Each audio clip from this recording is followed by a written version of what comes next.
এখানে ঈশা আর নিহাদ দুই ভাই, ওরা হচ্ছে এই স্ল্যাবের উপরে কাপড় ধুইতেছে। রে ঈশা, তুমি কি করো? কাপড় ধো। দুপুর বেলা রোদের মধ্যে কাছে আসে একটা লকাই,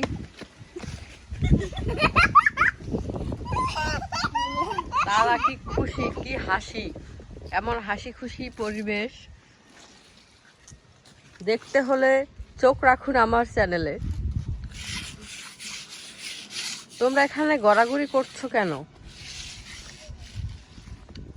তুমি পর্দা দিয়েছো কেন? তো দেখাচ্ছি, এখানে দুইটা বদনা আছে।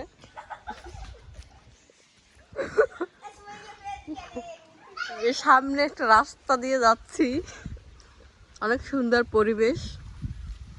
গ্রামের ঐতিহ্য আসলে ভুলে যাওয়ার মতো না, অনেক সুন্দর পরিবেশ। আর এই সুন্দর পরিবেশ উপভোগ করতে হলে আপনার শহর ছেড়ে কিছুদিন হলেও আপনার গ্রামে আসতে হবে। অনেক সুন্দর ন্যাচারাল বাতাস, সূর্যমুখী ক্ষেত, ওখানে কিছু শিক কাবাব শুকা দেওয়া আছে। আর দেখেন আমাদের এলাকার এই ছোট খেজুর গাছটায় রস হয়। এটা হচ্ছে গ্রামের রাস্তা, অনেক বেশি সুন্দর। সাথে হচ্ছে ডালের ক্ষেত, এই ডাল এগুলো হচ্ছে মুগ ডাল।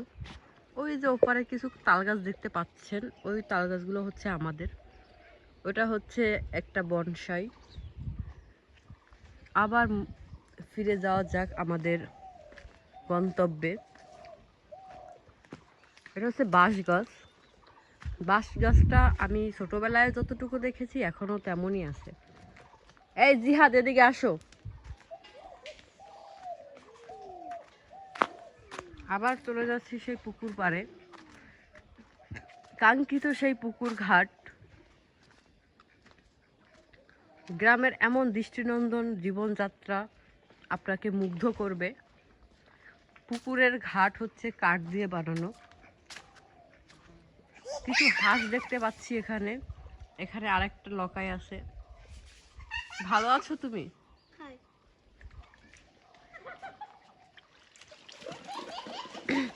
তুমি কি করছো ওখানে? ও, তুমি বালতি দো। এখানে আবার নিহাদদের কাছে চলে আসলাম। ওদের সাথে কথা বলতে বলতে বাড়ির দিকে যাওয়া যাক। আর একটা ক্ষেত আছে এখানে, সেই ক্ষেতে হচ্ছে অর্গানিক সবজি হয়, যেটা হচ্ছে অনেক সারের পরিমাণ কম দেওয়া হয়। এখানে কিছু গাঁদা ফুল গাছ দেখতে পাচ্ছি আমি। আর এখানে হচ্ছে কিছু, এটা হচ্ছে মরিচ ক্ষেত। পাশে আরেকটা পুকুর দেখতে পাচ্ছি, এটা খনন করা হয়েছে, পানি খুবই কম নিচে। গ্রামের এই সহজ সরল জীবনযাত্রা আপনাকে মুগ্ধ করবে। এই অপরূপ সৌন্দর্য আপনি গ্রামে গেলেই পাবেন, তাছাড়া আর কোথাও পাওয়ার ওয়ে নাই। টাকা দিয়ে বিভিন্ন দর্শনীয় স্থান না ঘুরে আপনারা চাইলে গ্রামে এসে ঘুরে যেতে পারেন।